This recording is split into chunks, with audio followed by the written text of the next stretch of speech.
السلام علیکم ورحمۃ اللہ وبرکاتہ۔ بسم اللہ الرحمن الرحیم۔ حضرت سیدنا ذوالنون مصری رحمۃ اللہ تعالی علیہ فرماتے ہیں کہ ایک دن میں ایک بازار سے گزرا تو میں نے 4 آدمیوں کے کندھوں پر ایک جنازہ دیکھا، ان کے ساتھ اور کوئی نہ تھا۔ میں نے کہا اللہ عز و جل کی قسم، میں ان کا 5واں رفیق بن کر ضرور اجر و ثواب حاصل کروں گا۔ جب وہ قبرستان پہنچے تو میں نے کہا اے لوگو، اس شخص کا ولی کہاں ہے جو کہ اس پر نماز جنازہ پڑھے؟ تو انہوں نے جواب دیا اے محترم بزرگ، ہم میں سے کوئی اس کو نہیں جانتا۔ پھر میں آگے بڑھا اور اس کی نماز جنازہ پڑھائی۔ ہم نے اسے لحد میں اتار کر اس پر مٹی ڈال دی۔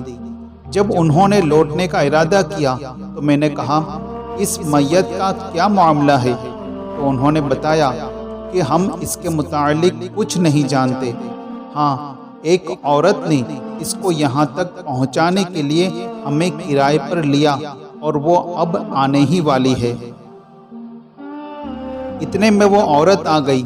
جب وہ روتے ہوئے اور پریشان دل کے ساتھ قبر کے قریب رکی تو اپنے چہرے سے پردہ ہٹایا، بال پھیلائے، اپنے ہاتھ آسمان کی طرف بلند کر کے گریو زاری کرنے لگی۔ پھر اس نے دعا مانگی اور بے ہوش ہو کر زمین پر گر گئی۔ کچھ دیر کے بعد جب ہوش آیا تو ہنسنے لگی۔ میں نے اس سے پوچھا مجھے اپنے اور اس میت کے متعلق بتائیے، اتنا شدید رونے کے بعد یہ ہنسنا کیسا؟ تو اس نے مجھ سے پوچھا آپ کون ہے؟ میں نے جواب دیا ذوالنون۔ تو وہ کہنے لگی اللہ عز و جل کی قسم، اگر آپ صالحین میں سے نہ ہوتے تو میں آپ کو کبھی نہ بتاتی۔ یہ میرا بیٹا اور میری آنکھوں کی ٹھنڈک ہے۔ یہ اپنی جوانی کو ضائع کرتا اور فخریہ لباس پہنا کرتا۔ کوئی برائی ایسی نہیں جس کا اس نے ارتکاب نہ کیا ہو، اور کوئی گناہ ایسا نہیں جسے کرنے کی اس نے کوشش نہ کی ہو۔ اس کے گناہوں کو جاننے والے مولا عز و جل نے اسے گناہوں کی سزا یہ دی کہ ایک دن اسے شدید درد ہوا جو 3 دن رہا۔ جب اس کو اپنی موت کا یقین ہو گیا تو کہنے لگا اے میری ماں، میں تجھے اللہ عز و جل کا واسطہ دیتا ہوں، میری وصیت قبول کرنا۔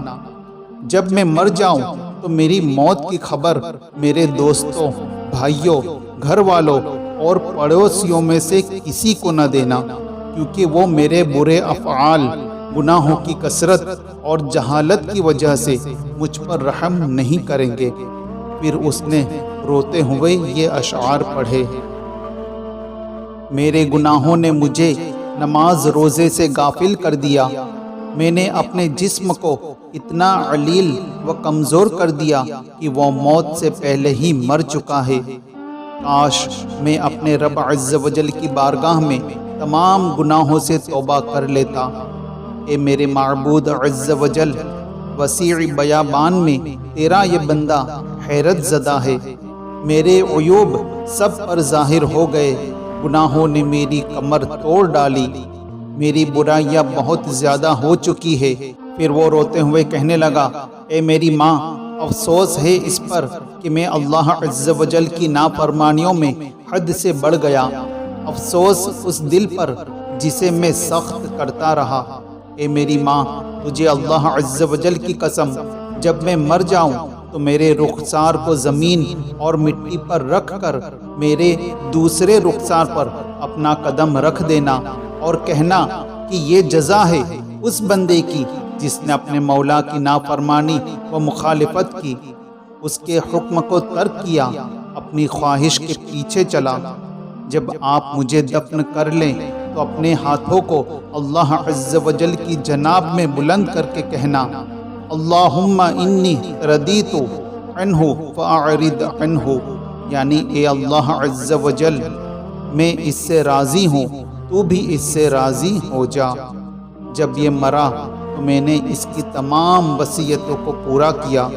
اب جب میں نے اپنا سر آسمان کی طرف اٹھایا تو مجھے ایک آواز سنائی دی اے میری ماں، اب لوٹ جا۔ میں اپنے رب عز و جل کے حضور اس حال میں آیا کہ وہ مجھ پر ناراض نہ تھا۔ جب میں نے یہ آواز سنی تو مسکرانے لگی۔